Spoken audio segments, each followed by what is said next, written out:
For 25 years, I had a memory of being sexually abused and thought about it almost every day, like for a moment. It would come, at least weekly. Maybe not every day, but it was like a memory. Yeah, that's there.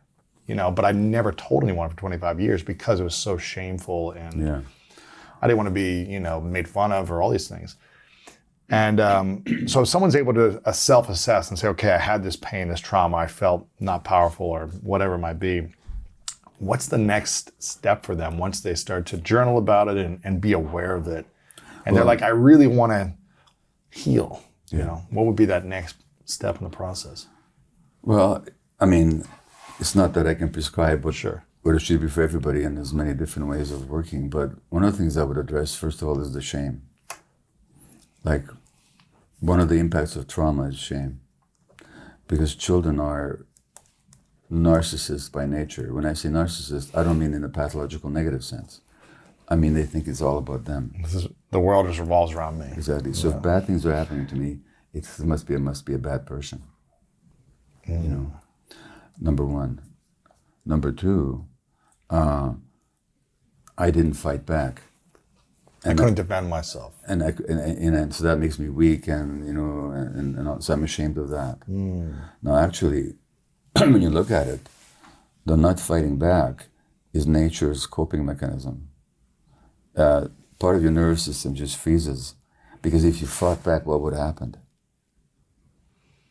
Just depends what age you are. And no, but as a young child. If you fight back on... against the sexual abuser. Oh, right. What would happen to you? Who knows? I mean, it could have been even worse. And were you in a position to run?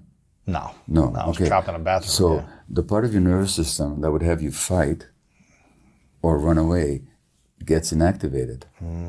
It's protecting yourself. You're protecting yourself. And the part of the nervous system that freezes you, just be still, and you get through this. Wait till it passes. Yeah, that takes over. So it's actually what you're ashamed about is actually the brilliance of your nervous system that protected you. But you're beating yourself up in retrospect, saying, I should have ran, I should have fought back, I should have done this. Exactly. That's the first point. Man. The second point is, if I can ask you, how old were you when this happened to you? 5. And how long did it go on for? It's probably 10, 15 minutes, yeah. No, but it was only one time? One time, Okay. yeah. Who did you speak to about it? No one. Okay. Now, you don't have kids yet. No. But if you did have a child 5 years old, and this happened to, who would you want them to speak to? Me. Yeah.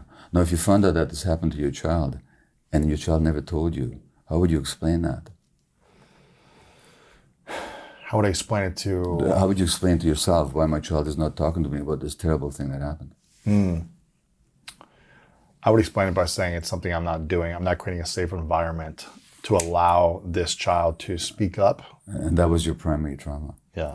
So the sexual abuse is a secondary trauma. As a matter of fact, the abuser, like you were bullied in school, you said, and the bullies can always sense the vulnerability. The bullies have like a laser, weakness in you. They have a laser like...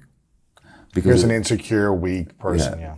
Which, by the way, speaks to their own trauma. Right. But they have a laser like the physicians who abuse their patients, the spiritual leaders who do that to their followers. They see a weakness. They laser like they sense it, and that's who they pick on. And the bullies do the same thing. Now that weakness, as we call it, comes from not having the solid support and protection and confidence and security in your family of origin. So that's the primary trauma. Right. That's the first thing that happened. Yeah, I mean, that's the case for sure. So to answer your question, then, if somebody comes to me with those issues, well, first of all, if somebody realizes those things, I'd say, don't try and do this on your own. It's so hard. Talk to somebody. It's so hard. Yeah. Well, look, people with addictions, at least they have the 12-step groups where they can actually talk about it, and people ideally will not judge them. Wow. You know, it's a safe space to... Safe space. No. Or you might have friends, or you might reach out to a professional, or you might have an intimate partner that relationship is close enough where you can actually share this, you know, but you have to bring it out of you. By the way, that just reminds me, there's this, one of the ancient Gospels written around the same time as the other Gospels, is the Gospel of Thomas, in which Jesus says that what you shall bring out of you will save you. Ooh. And what you don't bring out of yourself will doom you.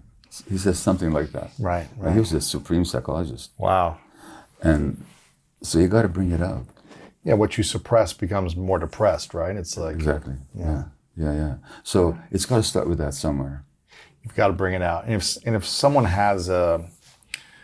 What if they say, well, it wasn't that big of a deal. This thing that happened back in the day, I was a kid and it only happened a few times, whether it's sexual abuse or someone screaming at you or you were neglected or put in the corner, you know. I hear that all the time. It wasn't that big of a deal. I hear that all the time. Gabor, come on.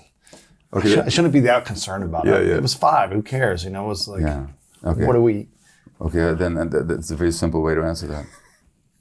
Then why are we so messed up right now? No, not at all. If a 5-year-old kid came to you and you were the uncle, Uncle Louis, this guy did such and such to me, and I'm really scared and hurt, would you say to them, oh, no big deal? No. Think of all the other kids that worse things have happened to. Right. Would you say that? Why wouldn't you say that? Because I'd want to be there for my nephew and make sure he felt supported and seen and loved. And what would be the impact if you did say that? I feel like it'd probably affect him for a long time. If that was a pattern of, that was the response that he got. But you see, that's what you're saying to yourself. Right. When you say that it's no big deal, you're saying to the 5-year-old that was hurt, it doesn't matter. In other words, there's no self-compassion there.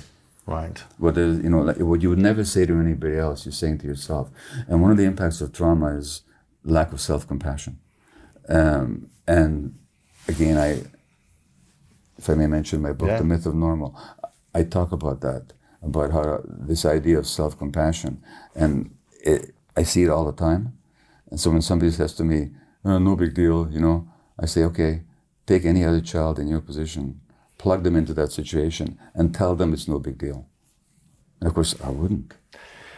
But people do. They do say these things to their kids or to their nephews or nieces. They're saying like, you'll be all right, And I think it's because they don't have the emotional courage to handle the wide range of emotions, because they probably suppress the emotions themselves. That's the whole point. Thank you for watching this video. If you want more inspiring clips like this, make sure to click right here to subscribe and click right here to watch that next video that is specific to support you in your life.